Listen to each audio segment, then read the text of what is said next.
چلیے ایک بار پھر سے ہم یوپی کی سیاست پہ بات کرتے ہیں. اویسی صاحب آئے ہوئے ہیں, ہم نے ان کا پرفارمنس بہار میں دیکھا, ہم نے ان کا پرفارمنس بنگال میں دیکھا, اب وہ یوپی میں آئے ہیں اور اس اعلان کے ساتھ کہ وہ کہہ رہے ہیں کہ اتر پردیش میں بہت سارا جو اپرادھیوں کے خلاف جو ایکشن ہوتا ہے اس میں ایک بڑی تعداد مسلمانوں کی ہے اور اب وہ مسلمانوں کو ان کا سیاسی حق دلانا چاہتے ہیں. آپ کیا سوچ رہے ہیں, اویسی کیا مسلمانوں کے رہنما ہو سکتے ہیں یا ہیں؟ آپ کسی آدمی کے بارے میں مجھ سے کیوں سوال کر رہے ہیں؟ آپ بھی ووٹ کریں گے؟ ووٹ کریں گے, اس میں کیا ہے؟ تو آپ کو کون پسند ہے؟ آپ کو اویسی پسند ہے, آپ کو اکھلیش پسند ہے, آپ کو پرینکا گاندھی پسند ہے, راہل پسند ہے, یوگی آدتیہ ناتھ پسند ہے؟ یہ ڈیپینڈ کرے گا کہ کینڈیڈیٹ کون ہوگا, یہ اس کے اوپر ڈیپینڈ کرے گا کہ میں کس کو ووٹ دیتا ہوں. کس پولیٹیکل پارٹی سے آتا ہے یہ بھی آف کورس اس کا بھی کچھ نہ کچھ کنسیڈریشن ہوتا ہی ہے, ہر ایک کو ہوتا ہے, آپ کا بھی ہوگا, میرا بھی ہوگا, اس میں کیا بات ہے. آپ اویسی صاحب کے بارے میں مجھ سے مت پوچھیے, اس لیے کہ آپ مجھ سے اگر اکھلیش صاحب کے بارے میں پوچھیں گے ان کے بارے میں بھی میرا جواب یہی ہوگا. ہاں, اگر یوگی صاحب کے بارے میں پوچھیں گے تو میرا جواب ڈیفرنٹ ہوگا. میں یوگی صاحب کو اتر پردیش کا سب سے ناکام اور سب سے گھٹیا چیف منسٹر مانتا ہوں. آپ مجھ سے پوچھ لیجیے, کچھ وجہ دے دیجئے کیوں. سب سے بڑی بات یہ ہے کہ اس راشٹر کی, راشٹر بھکتی کی, راشٹر نرمان کی, راشٹر سرکشا کی سب سے زیادہ سینہ پیٹنے والے لوگوں کی پارٹی سے آنے والے چیف منسٹر نے راشٹر کے ساتھ سب سے بڑا وشواس گھات یہ کیا ہے کہ راشٹر کے لوگوں کو اور اس پردیش کے لوگوں کو الگ الگ خانوں میں بانٹا ہے. اس سے بڑا جرم کچھ نہیں ہو سکتا ملک کے ساتھ دشمنی کے لیے, اس سے بڑا جرم کچھ نہیں ہو سکتا. سرکار دعویٰ کر رہی ہے, بہت سارے لوگ یہ مانتے بھی ہیں سوسائٹی میں, کہ لا لیسنس پہلے کے مقابلے ختم ہوئی ہے, کم ہوئی ہے. آپ کو لگتا ہے کہ لا اینڈ آرڈر پہلے کے مقابلے بہتر ہے؟ مجھے تو لگتا ہے کہ پہلے کبھی سوچا بھی نہیں ہوگا بھارت والوں نے کہ اتنی لا لیسنس ہو سکتی ہے. آپ کہہ رہے ہیں کہ پہلے سے ہر لحاظ سے طاقت کا استعمال کیا جا رہا ہے الگ الگ طریقوں سے.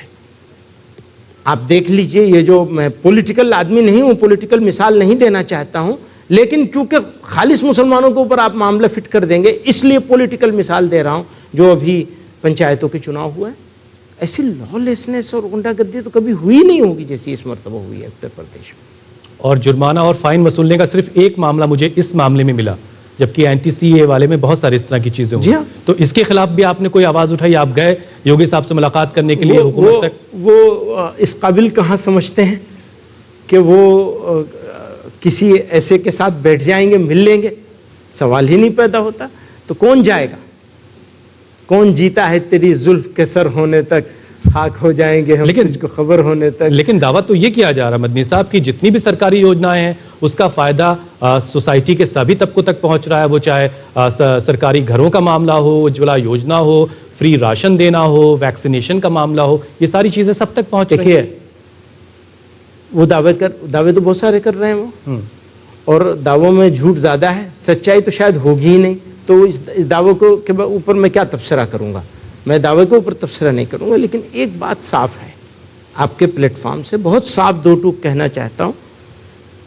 نمبر ایک, کوئی کتنا بھی ڈرائے, ڈرانے کی کوشش کرو, کیسے بھی حالات بنے, ملک کا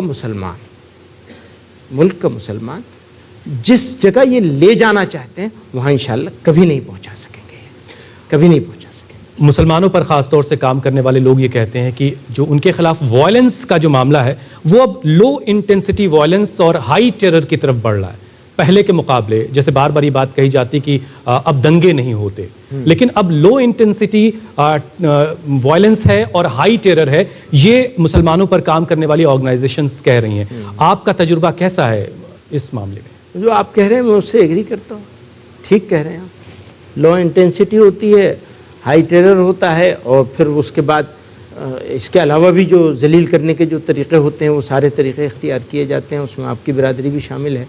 تو وہ سارا ہو رہا ہے, وہ آپ کو نہیں کہہ رہا ہوں. دیکھیے ہماری برادری بار بار آپ جو میڈیا کی طرف آ رہے ہیں وہ تو بڑا آسان سا کام ہے. نہیں آسان نہیں ہے, سب سے مشکل کام ہے.